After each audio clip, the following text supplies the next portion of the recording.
அன்பு மாணவர்களுக்கு வணக்கம். இன்றைய காணொளியில் 10ஆம் வகுப்பு தமிழ் பாட புத்தகத்திலிருந்து இயல் 2 கவிதை பேழை காற்றே வா என்கிற அந்த பாரதியாரின் கவிதையை நம்ம படிக்க போகிறோம். இந்த பாடலை எழுதியவர், காற்றே வா என்கிற இந்த பாடலை எழுதியவர் பாரதியார். பாரதியார் நமக்கு எல்லாருக்குமே தெரியும், எல்லாருக்கும் தெரிஞ்ச ஒரு கவிஞர் தான் பாரதியார். இவர் எங்கே பிறந்தவர்னா எட்டயபுரத்தில் பிறந்தவர். இவரை எப்படிலாம் கூப்பிட்றாங்கன்னா, இவர் எப்படிலாம் பாராட்டப்படுறாருன்னா, நீடு துயில் நீக்க பாடி வந்த நிலா, சிந்துக்கு தந்தை என்றெல்லாம் இவர் பாராட்டப்படுறாரு. இவர் ஒரு கவிஞர், கட்டுரையாளர், கேலி சித்திரம், கருத்து படம் போன்றவற்றை உருவாக்கியவர், சிறுகதை ஆசிரியர். இவர் சிறுகதைகளை எழுதுகிறவர், இதழாளர். சமுதாய ஏற்றத்தாழ்வுகளையும் பெண்ணடிமைத்தனத்தையும் தன் பாடல்களில் எழுதியவர். ஏன்னா பெண்கள் கண்டிப்பாக படிக்க வேண்டும் என்பதில் இவர் மிகுந்த ஆர்வமாக இருந்தவர். அதற்கான பாடல்களை எழுதியவர். சமுதாய ஏற்றத்தாழ்வுகள், மூட பழக்க வழக்கங்கள், ஏழை பணக்காரன் என்ற வித்தியாசம், இதை எல்லாவற்றையும் பற்றி இவர் தம்முடைய கவிதைகள்லையும் கட்டுரைகள்லையும் எழுதியிருக்கிறாரு. குயில் பாட்டு, பாஞ்சாலி சபதம் முதலிய காவியங்களையும், கண்ணன் பாட்டையும், பாப்பா பாட்டு, புதிய ஆத்திச்சூடி என்ற குழந்தைகளுக்கான நீதிகளையும் பாடல்களில் தந்தவர். இந்தியா, சுதேசமுத்திரன் முதலிய இதழ்களின் ஆசிரியராக பணியாற்றியவர். பாட்டுக்கொரு புல்லவன் என பாராட்டப்பட்டவர் இந்த பாரதியார் தான்.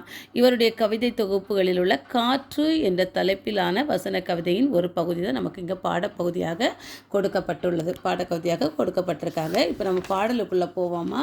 பாடலுக்குள்ளே போகிறதுக்கு முன்னாடி இந்த நுழையும் முன் கொடுத்துருக்காங்க பாருங்கள், அதை பாருங்கள்.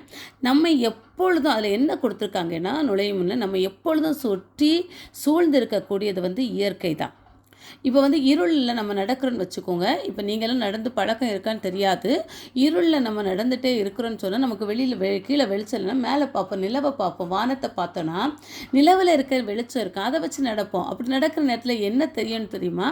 நிலவு நம்ம கூட நடந்தது மாதிரி இருக்கும், விண்மீன்கள் நம்ம கூட நடந்தது மாதிரி இருக்கும். அப்படி அதை ரசிச்சுக்கிட்டே இருளை மறந்து நம்ம நடந்துடும். அவ்வளவு அழகு வாய்ந்தது தான் இந்த இயற்கை. அது மட்டும் இல்லை, இயற்கைன்னு சொன்னோன்னா நம்ம என்ன சொல்கிறோன்னா, இயற்கை காடு, மலை, அருவி இதெல்லாம் தான் நம்ம என்ன சொல்கிறோம், கதிரவன்னா சூரியன், இதெல்லாம் தான் நம்ம இயற்கைன்னு சொல்கிறோம்.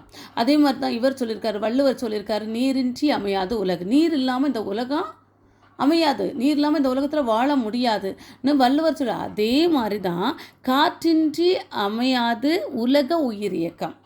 காற்று ஒரு மனிதன் வாழ்வதற்கு எவ்வளோ முக்கியம். அதில் நிறைய கவிஞர்கள் இந்த காற்றை பற்றி நிறைய பாடல்களையும் கவிதைகளையும் எழுதியிருக்காங்க.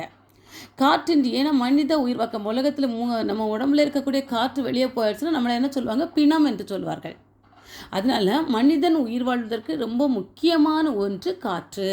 அதுதான் காற்றின்றி அமையாது உலக உயிர் இயக்கம். உலகத்தில் இருக்கக்கூடிய மக்களோட உயிர் இயக்கம் காற்று இல்லாமல் அமையாது. அதை பற்றி தான் இந்த பாடலில் பாரதியார் அழகாக இந்த வசன கவிதையில் சொல்லியிருக்காரு. இது ஒரு கவிதை தான், பாருங்கள் எப்படி சொல்லியிருக்காருன்னா, காற்றே வா, மகரந்த தூளை சுமந்து கொண்டு மனத்தை மயிலுறுத்துகின்ற இனிய வாசனையுடன் வா, இலைகளின் மீதும் நீர் அலைகளின் மீதும் உராய்ந்து மிகுந்த பிராணரசத்தை எங்களுக்கு கொண்டு கொடு.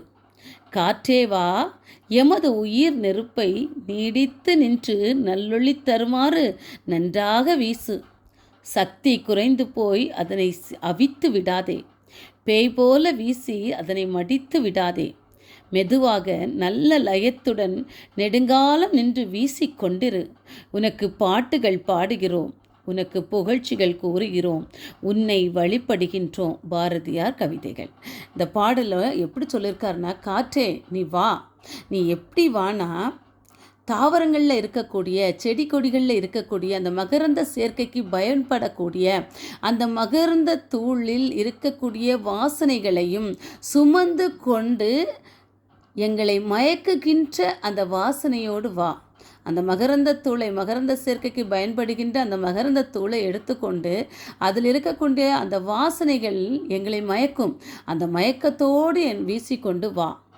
இலைகளுக்கு மேலேயும் நீர் அலைகளுக்கு மேலேயும் என்ன செய்ய தேய்த்து கொண்டு அதுகளில் இருக்கக்கூடிய அந்த ஆக்சிஜனை, பிராணரசம்னா உயிர் வழி, ஆக்சிஜனை எங்களுக்கு கொண்டு வா. நாங்கள் சுவாசிக்கக்கூடிய அந்த உயிர் வழியை எங்களுக்கு கொண்டு வா.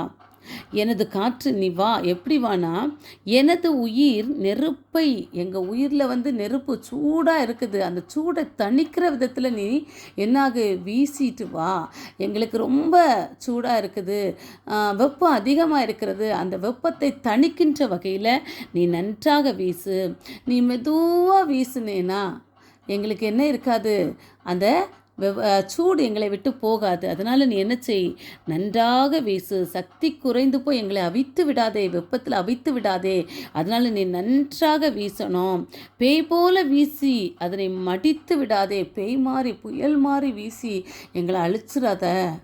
புயல் மரம் விழுந்து செடி கொடிகள் எல்லாம் அழிஞ்சு போயிடும், மரங்கள் எல்லாம் விழுந்துடும், வீடெல்லாம் இடிஞ்சு விழுந்துடும் புயல் காற்று வந்தால். அப்படி எங்களை என்ன செய்தாத, மடித்து எங்கள் உயிரை எடுத்து விடாதே.